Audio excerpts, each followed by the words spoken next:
আসসালামু আলাইকুম। এরিকাজ কিচেনে নতুন আরেকটি রেসিপি দেখার জন্য আপনাদের সবাইকে স্বাগতম জানাচ্ছি। আপনারা সবাই কেমন আছেন? আজকে আমি আপনাদের সাথে শেয়ার করব পারফেক্ট ডাল পুরি রেসিপি। আশা করি আমার এই রেসিপিটি আপনাদের সবার কাছে ভালো লাগবে। আমরা সাধারণত সব সময় হোটেল থেকে কিনে ডাল পুরিটা খেয়ে থাকি, আর হোটেলের এই ডাল পুরিগুলো স্বাস্থ্যসম্মত হয় না। খুব সহজেই কিন্তু ঘরে পারফেক্টভাবে ডাল পুরি তৈরি করা যায়, আর খেতে অনেক বেশি মজাদার হয়। তাই আমার আজকের রেসিপিটি শুরু থেকে শেষ পর্যন্ত দেখবেন। আর আজকের এই রেসিপিতে আমি ফ্রোজেন পদ্ধতিও দেখাবো, তাই আশা করি রেসিপিটি আপনাদের সবার কাছে ভালো লাগবে।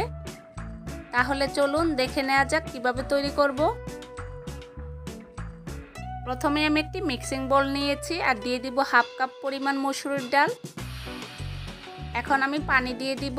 পানিটা দিয়ে 10 মিনিটের জন্য ডালটাকে ভিজিয়ে রাখবো। তারপরে আমি ডালটাকে ধুয়ে নিব। ডালটাকে আমি খুব ভালোভাবে ধুয়ে নিয়েছি। এখন আমি একটা হাঁড়িতে দিয়ে দিয়েছি। হাফ কাপ ডালের জন্য 1 কাপ পানি দিয়ে দিব। এর থেকে বেশি পানি দেওয়ার দরকার নেই। এই পানিটা দিয়ে খুব ভালোভাবে সিদ্ধ হয়ে যাবে। আমি বড় সাইজের 3 কোয়া রসুন দিয়েছি কুচি করে। স্বাদ অনুযায়ী লবণ দিয়েছি। 1 চিমটি হলুদ গুঁড়া দিয়ে দিব। এখন আমি হাঁড়িটা চুলায় বসিয়ে দিব। হাঁড়িটা আমি চুলায় বসিয়ে দিয়েছি আর একটা ঢাকনা দিয়ে দিব। ডালটা সিদ্ধ হতে থাক। এরই ফাঁকে আমি পুরির জন্য ডো রেডি করে ফেলবো। প্রথমে আমি মিক্সিং বোল নিয়েছি আর দিয়ে দিব 2 কাপ পরিমাণ ময়দা। আপনারা কেউ চাইলে আটা দিয়েও তৈরি করতে পারেন। ময়দাটা দিয়ে দিয়েছি। এখন আমি দিয়ে দিব স্বাদ অনুযায়ী লবণ। এখন আমি দিয়ে দিব সয়াবিন তেল। এইখানে আমি 4 টেবিল চামচ পরিমাণ সয়াবিন তেল নিয়েছি। তেলটা দিয়ে খুব ভালোভাবে মাখিয়ে নিব। মাখাতে মাখাতে যদি মনে হয় সয়াবিন তেল কম হয়েছে, সেক্ষেত্রে আমি আরও কিছুটা তেল দিয়ে দিব। খুব ভালোভাবে মাখিয়ে নিতে হবে।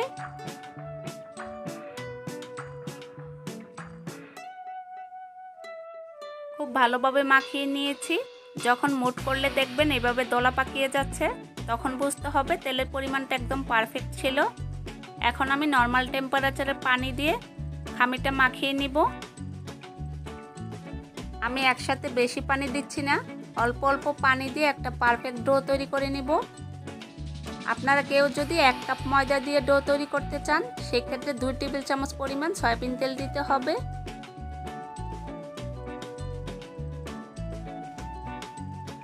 অল্প অল্প পানি দিয়ে একটা পারফেক্ট ডো তৈরি করে নিয়েছি। পুরির জন্য ডোটা একদম পারফেক্ট হয়েছে। দেখুন, খুব বেশি পাতলাও হয়নি, আবার খুব বেশি শক্তও হয়নি। এই ডোটা তৈরি করতে আমার এখানে পানি লেগেছে 1.25 কাপ পরিমাণ। এখন আমি এই ডোটাকে 30 মিনিটের জন্য রেস্টে রেখে দিব। দেখুন ডোটা কতটা পারফেক্ট হয়েছে। এখন আমি ঢাকনা দিয়ে দিয়েছি। ফিরে আসছি তাহলে 30 মিনিট পর। এদিকে ডালটাও খুব ভালোভাবে সিদ্ধ হয়ে গিয়েছে। দেখুন ডালের মধ্যে খুব বেশি একটা পানি নেই। যে পানিটুকু আছে সেটা শুকাতে থাকুক। আমি অন্য চুলায় একটি ফ্রাই প্যান বসিয়ে দিয়েছি আর 1 টেবিল চামচ পরিমাণ সয়াবিন তেল দিয়েছি। হাফ কাপ পরিমাণ পেঁয়াজ কুচি দিয়ে দিব। এই পেঁয়াজ কুচিটাকে আমি কিছুটা বেরেস্তার মতো ভেজে নিব। এইভাবে ডালটাকে তৈরি করে নিলে পুরিটা খেতে অনেক বেশি মজাদার হয়। এরই মাঝে পেঁয়াজটা বেরেস্তা হয়ে গিয়েছে। এর থেকে বেশি বেরেস্তা করার দরকার নেই। এখন আমি সিদ্ধ করে রাখা ডালটা দিয়ে দিব।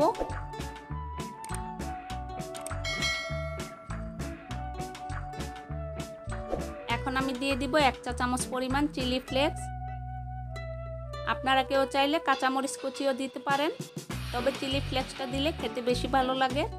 1 চা চামচ পরিমাণ টালা জিরার গুঁড়া দিয়েছি আর পরিমাণ মতো ধনেপাতা কুচি দিয়ে দিব। আর খুব ভালোভাবে নেড়ে চেড়ে পানিতে শুকিয়ে নিব। আর জালের পরিমাণটা আপনাদের টেস্ট অনুযায়ী বাড়িয়ে বা কমিয়ে নিতে পারেন। অনবরত নাড়তে থাকবো আর অপেক্ষা করব পানিটা শুকিয়ে ঝুরঝুরে হয়ে আসা পর্যন্ত। ঠিক এইরকম ঝুরঝুরে করে নিতে হবে। ডালটা একদম ঝুরঝুরে হয়ে গিয়েছে। এখন আমি চুলা থেকে নামিয়ে নিব। ফিরে আসছি 30 মিনিট পর। এরই মাঝে ডোটা খুব ভালোভাবে সেট হয়ে গিয়েছে। এখন আমি এই ডোটাকে 2 মিনিটের মতো মাখিয়ে নিব। আমি খুব ভালোভাবে মাখিয়ে নিয়েছি। এখন আমি ছোট ছোট লেচি কেটে নিব ঠিক এরকম করে। সবগুলো লেচি কাটা হয়ে গিয়েছে। এখন আমি এখান থেকে একটি লেচি নিয়ে রুটি বানিয়ে নিব। আমি ছোট্ট একটা রুটি বানিয়ে নিব। এরকম একটি রুটি বানিয়ে নিতে হবে। তারপর আমি মাঝখানে পুরির পুর দিয়ে দিব।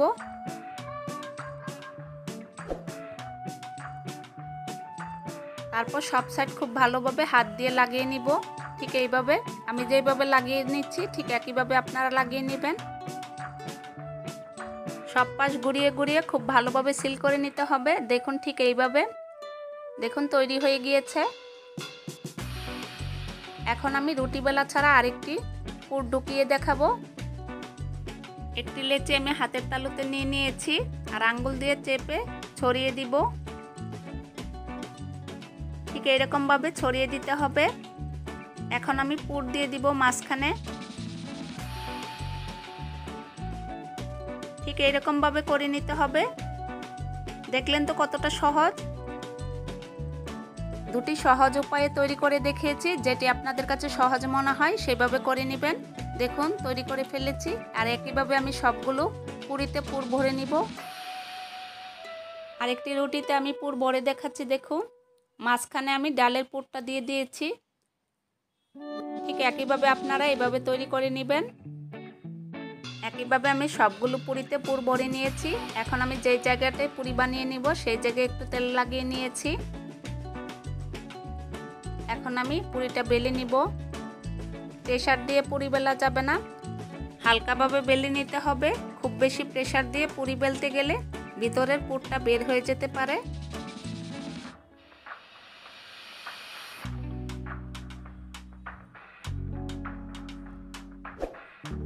দেখুন পুরির পুরুত্বটা ঠিক এরকম হবে। আর পুরি একটু মোটা খেতেই ভালো লাগে, খুব বেশি পাতলা হলে খেতে ভালো লাগে না। ঠিক একইভাবে আমি সবগুলো পুরি বানিয়ে নিব। চুলায় আমি একটি হাঁড়িতে তেল গরম করে নিয়েছি আর একটি পুরি দিয়ে দিয়েছি। দেখুন দেওয়ার সাথে সাথে পুরিটা ফুলে উঠছে। চুলার আঁচ হাই হিটে রেখে পুরি ভাজা যাবে না, তাহলে উপরটা খুব তাড়াতাড়ি লাল হয়ে যাবে আর পুরিটা ক্রিস্পি হবে না। দেখুন পুরিটা কি সুন্দরভাবে ফুলে উঠেছে। এখন আমি পুরিটা উল্টিয়ে দিয়েছি। আমার ফ্রাই প্যানটা যেহেতু বড় সেজন্য আমি আরেকটি পুরি দিয়ে দিব। একসাথে 2-3টি পুরি ভাজা যাবে। আরেকটি পুরি দিয়ে দিয়েছি।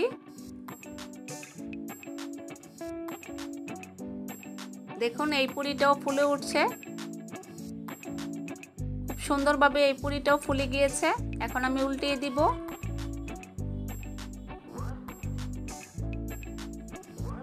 এখন আমি আরেকটি পুরি দিয়ে দিব। আর পুরিগুলো দেওয়ার সাথে সাথে ফুলে ডাবল হয়ে যাচ্ছে। দেখুন দেখুন প্রতিটা পুরি কত সুন্দরভাবে ফুলে উঠেছে। পুরিগুলোকে উল্টিয়ে পাল্টিয়ে আমি খুব সুন্দর একটা কালার আসা পর্যন্ত ভেজে নিব।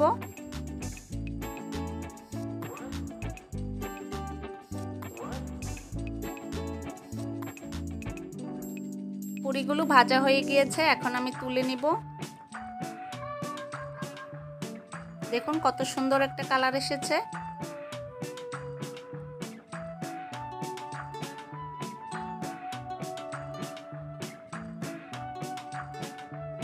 একইভাবে আমি সবগুলো পুরি ভেজে নিব। আবারও একটি পুরি দিয়ে দিয়েছি। দেখুন পুরিগুলো দেওয়ার সাথে সাথে কত সুন্দরভাবে ফুলে উঠছে।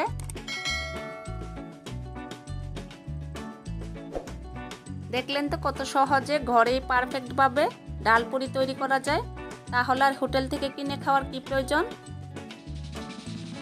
আমি আরেকটি পুরি দিয়ে দিয়েছি। দেখুন এই পুরিটাও ফুলে ডাবল হয়ে গিয়েছে। পুরিগুলো ভাজা হয়ে গিয়েছে। এখন আমি তুলে নিব।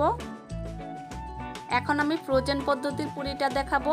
আমি একটি ফ্রাই প্যান গরম করে নিয়েছি আর একটি পুরি দিয়ে দিয়েছি। কয়েক সেকেন্ড পুরির দুই পাশ আমি ভেজে নিব। তারপর ঠান্ডা করে একটা এয়ারটাক্স বক্সে ঢুকিয়ে ডিপ ফ্রিজে সংরক্ষণ করা যাবে 3 থেকে 4 মাসের জন্য। আমি একটি ফ্রাই প্যান বসিয়ে দিয়েছি আর ডিপ ফ্রিজ থেকে একটি পুরি বের করে নিয়েছি। 5 মিনিট আমি রেখে দিয়েছিলাম, তারপর এখন ভেজে নিচ্ছি। দেখুন এই পুরিটা কতটা সুন্দর হয়েছে আর কত সুন্দরভাবে ফুলে উঠছে।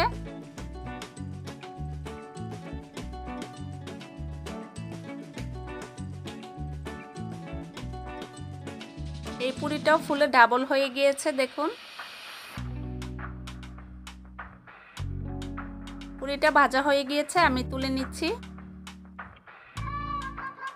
এখন আমি একটি পুরি আপনাদেরকে ভেঙে দেখাচ্ছি। দেখুন পুরিটা কতটা ক্রিস্পি হয়েছে দেখুন, আর ভিতরটা কত সুন্দর হয়েছে, কতটা পারফেক্ট হয়েছে দেখে নিশ্চয়ই বুঝতে পারছেন। আশা করি আমার আজকের এই রেসিপিটি আপনাদের সবার কাছে ভালো লেগেছে। রেসিপিটি যদি ভালো লাগে তাহলে আপনারা খুব সহজেই বাসায় ট্রাই করবেন আর আমাকে কমেন্ট করে জানাবেন কেমন লেগেছে। রেসিপিটি ভালো লাগলে প্লিজ আমার চ্যানেলটিকে সাবস্ক্রাইব করবেন, ভিডিওটিতে একটি লাইক দিবেন, সম্ভব হলে ভিডিওটি সবার মাঝে শেয়ার করবেন। রেসিপিটি দেখার জন্য সবাইকে অসংখ্য ধন্যবাদ। আল্লাহ হাফেজ।